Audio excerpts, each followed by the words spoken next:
Assalamualaikum warahmatullahi wabarakatuh. Perkenalkan, nama saya Nur Ramadhani Oktaviani dengan NIM C1C023047. Di sini, teman-teman, saya akan menjelaskan materi tentang analisis deskriptif. Sebelumnya, saya ucapkan kepada dosen pengampu mata kuliah metodologi penelitian yaitu Pak Dr. Wirmi Eka Putra, SEMSI, CQ, NNR, CSRS. Baik teman-teman, kita masuk ke materi pertama yaitu tentang pengertian analisis deskriptif.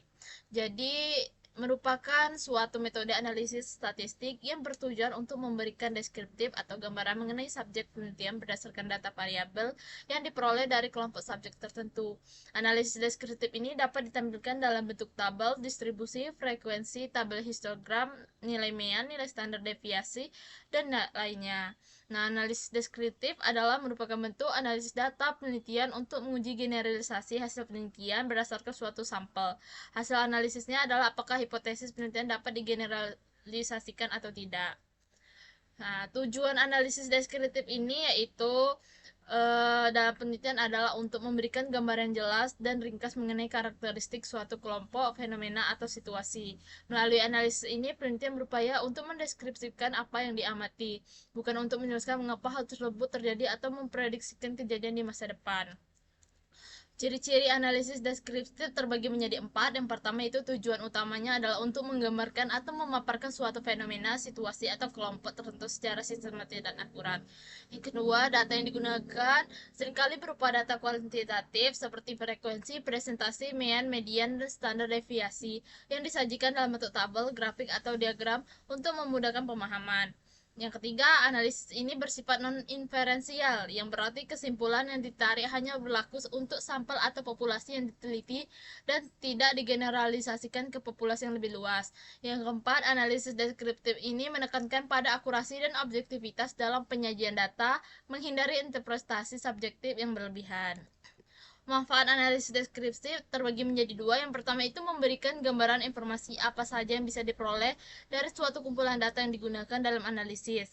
Dengan menyajikan ke dalam bentuk tabel, grafik, atau diagram, maka akan lebih menarik dan juga mudah dipahami. Yang kedua itu untuk menjelaskan karakteristik dari suatu data. Hal ini merupakan aktivitas penting dalam penyajian data karena sangat berpengaruh dalam analisis yang lebih paham. Selanjutnya metode analisis deskriptif yang terbagi menjadi dua. Yang pertama ada analisis deskriptif kuantitatif, yaitu bertujuan untuk menguji hipotesis atau asumsi penelitian dan menyajikan data dalam bentuk grafik, tabel, atau laporan numerik. Metode ini efektif untuk menganalisis data dari survei atau eksperimen karena dapat memberikan hasil yang objektif dan terukur, tetapi membutuhkan sampel yang cukup besar untuk hasil yang akurat. Yang kedua ada analisis deskriptif kuantitatif, yaitu pemahaman mendalam atas suatu fenomena dan data berupa teks, wawancara, observasi, audio, atau video. Analisis ini lebih subjektif karena interpretasi penelitian sangat berperan. Biasanya digunakan dalam penelitian sosial atau studi kasus, terutama bila data numerik tidak mencukupi untuk menjelaskan fenomena secara komprehensif. Selanjutnya, komponen analisis deskriptif, yaitu distribusi frekuensi adalah susunan data yang mentah, yang acak dan susah dibaca dan kemudian disusun berdasarkan kategori tertentu secara sistematis dalam suatu daftar agar lebih mudah dipahami. Itu yang pertama. Yang kedua itu pengukuran variabilitas, yaitu digunakan untuk menjelaskan derajat pancaran data kuantitatif. Fungsinya adalah untuk mengetahui homogenitas maupun heterogenitas data. Dalam suatu data nilai variasi selalu berbeda. Dan yang ketiga yaitu pengukuran tendensi pusat, merupakan ukuran yang mewakili kumpulan data guna untuk mendapatkan gambaran lebih jelas tentang data baik mengenai populasi ataupun data. Tendensi pusat ini digunakan untuk menentukan letak bagian paling besar dalam distribusi. Selanjutnya langkah-langkah cara kerja analisis deskriptif. Yang pertama itu identifikasi metrik, yaitu langkah awal yang dilakukan saja untuk mengidentifikasi metrik yang ingin diukur. Yang kedua ada identifikasi data yang diperlukan, yaitu setelah mengetahui metrik yang ingin diukur, tentukan data yang kiranya berhubungan. Yang ketiga ada ekstraksi data, yaitu tujuannya adalah untuk merancang kerangka kerja untuk membantu mempersiapkan dan mengatur informasi perusahaan. Proses ini hanya diterapkan pada data yang kompleks. Yang keempat ada analisis data, yaitu untuk menerapkan analisis ini perusahaan bisa menggunakan beberapa tools. Pemilihan alat ini harus disesuaikan dengan kebutuhan dan tentu saja kemampuan perusahaan.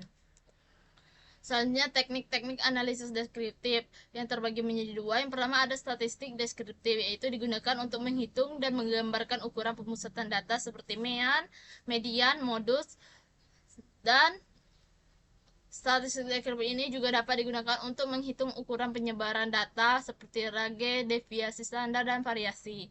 Yang kedua ada grafik atau diagram, yaitu digunakan untuk menggambarkan data secara visual. Grafik atau diagram ini membantu memvisualisasikan distribusi data, pola, perbedaan, dan dalam data. Selanjutnya contoh penerapan analisis deskriptif. Nah, jadi contohnya itu jika terdapat penelitian ingin tahu profil mahasiswa seperti usia, gender, prodi, angkatan, dan kebiasaan belajar, yaitu seperti frekuensi, waktu, dan sumber di universitas. Nah, mereka itu mengumpulkan data kuesioner lalu dianalisis deskriptif. Contohnya dihitung presentasi gender per prodi, rata-rata usia, modus angkatan, rata-rata frekuensi belajar, preferensi waktu belajar, dan presentasi penggunaan sumber belajar. Nah, hasilnya itu gambaran yang jelas dan terstruktur tentang siapa mahasiswa dan bagaimana mereka belajar, tanpa menarik sebab akibat atau generalisasi luas. Teman-teman, itu sekian penyampaian materi dari saya. Maka dari yang saya sampaikan tadi dapat ditarik kesimpulan bahwa analisis deskriptif adalah metode statistik yang digunakan untuk menggambarkan atau memberi gambaran mengenai subjek penelitian melalui data variabel yang diperoleh dari kelompok subjek tertentu. Metode ini bertujuan untuk merangkum dan menyajikan data secara sistematik menggunakan ukuran pemusatan penyebaran serta alat visualisasi seperti tabel, grafik, dan diagram. Analisis deskriptif ini membantu penelitian dan pembaca untuk memahami karakteristik dasar data, mengidentifikasi pola atau tren, dan memberikan landasan untuk menganalisis lebih lanjut. Dalam penerapannya, analisis deskriptif ini memiliki beberapa ciri utama, yaitu fokus pada penggambaran fenomena secara akurat, penggunaan data kuantitatif dan kualitatif, sifat non-inferensial, serta penekanan pada objektivitas.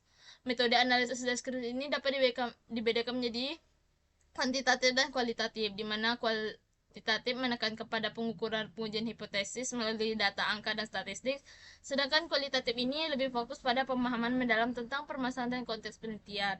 Secara keseluruhan, analisis deskriptif adalah alat yang sangat berharga dalam penelitian untuk memberikan gambaran jelas dan ringkas mengenai data. Meskipun memiliki keterbatasan dalam menjelaskan hubungan sebab akibat atau prediksi, analisis deskriptif tetap menjadi langkah penting dalam memahami karakteristik dasar suatu objek penelitian sebelum melakukan analisis yang lebih mendalam atau pengambilan keputusan berdasarkan informasi yang ada. Baik teman-teman, sekian materi dan saya. Kurang dan lebihnya saya mohon maaf. Saya ucapkan terima kasih. Wassalamualaikum warahmatullahi wabarakatuh.